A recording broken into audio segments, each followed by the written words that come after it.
Hello everyone. So today we're going to go over section 8.3, proving identities.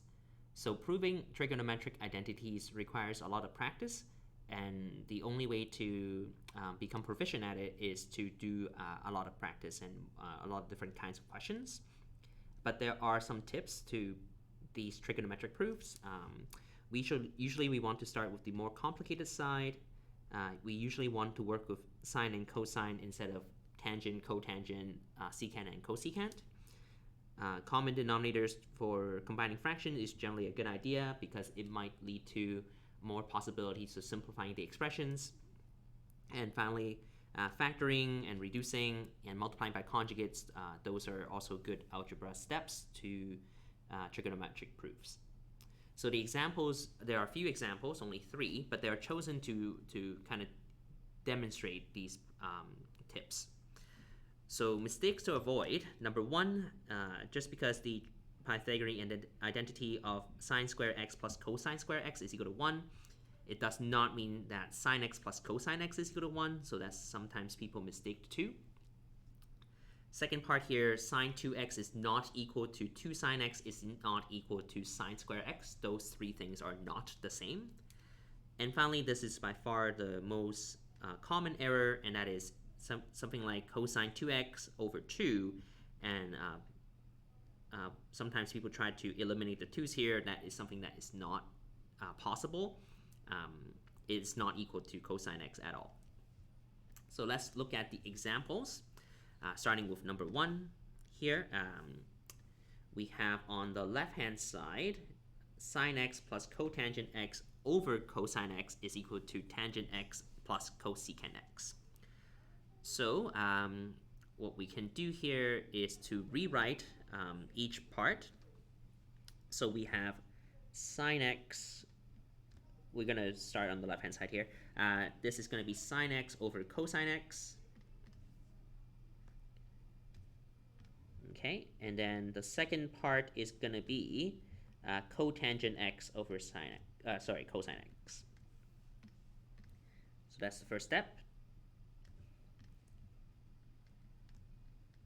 Now, sine x over cosine x is just going to be tangent x, so that's good because tangent x is also on the right-hand side. So we really have to just show that cotangent x over cosine x is equal to cosecant x. And we are going to rewrite the second term on the left-hand side as cosine x over sine x. That's what cotangent is equal to. And instead of dividing by cosine x, we're going to multiply it by the reciprocal. So multiply by 1 over cosine x instead, like so. And again, what we're doing here is to write things in terms of cosine and sine until such time it is better to let's say here we rewrote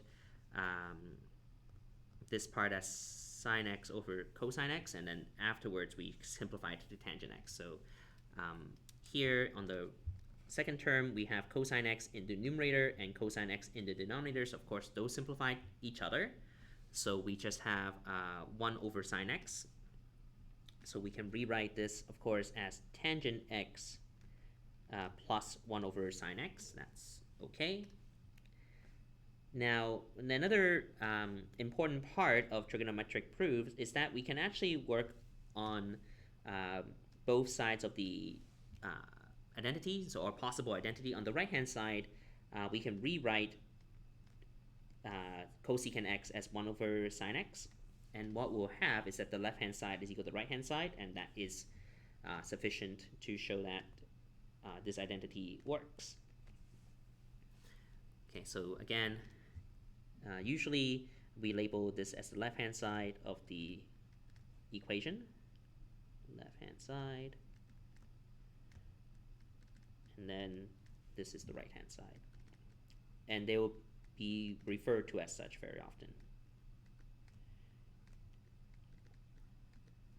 Okay, so the goal is to make the left-hand side expression equal to the right-hand side's expression,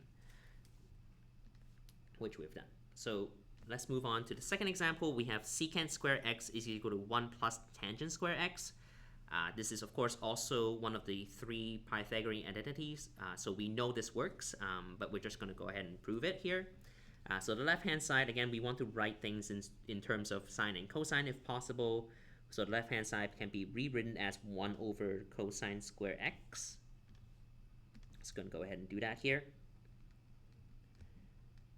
And the right-hand side, we can rewrite it as 1 plus and then sine square x over cosine square x, using the quotient identity here. And then we're going to apply one of the tips, which is using common denominators. So we're going to rewrite the right-hand side as cosine square x over cosine square x, and that is just 1. Of course, we're going to rewrite 1 as cosine square x over cosine square x. And the reason why we're doing this is so it has a common denominator with the second term on the right-hand side, and that is sine square x over cosine square x.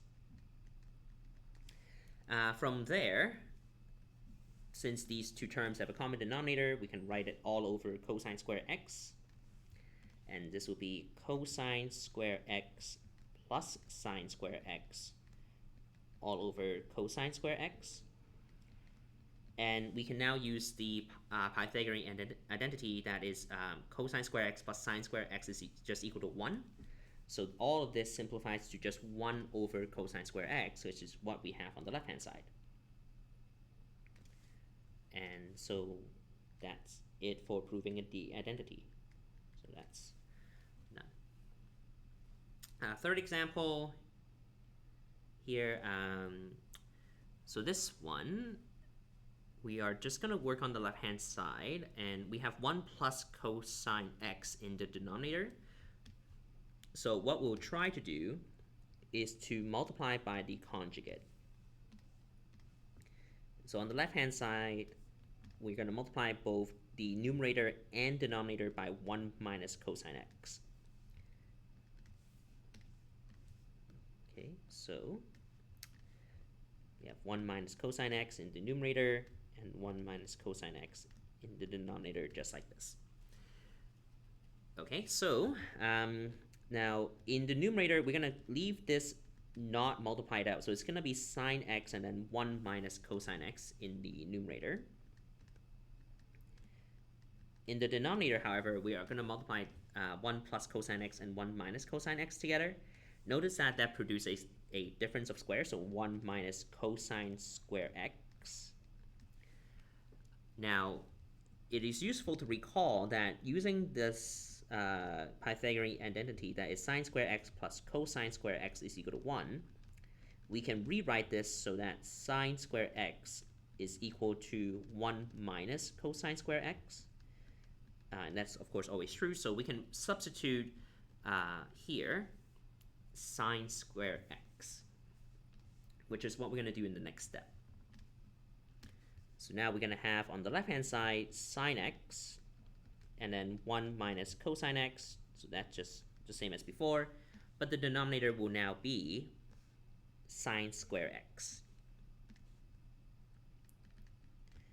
And of course, now we can eliminate the factor of sine x from the numerator and one of the factors of sine x in the denominator, which means the left-hand side actually simplifies to just 1 minus cosine x all over sine x, which of course is the same as the right-hand side. So we didn't have to do any work on the right-hand side. We just need to transform the left-hand side to look like the right-hand side. And that's it. So very few examples. Once again, this is a concept that is better to do practice on rather than just watching somebody else do the examples. So that's all we have for today. And once again, thank you for listening.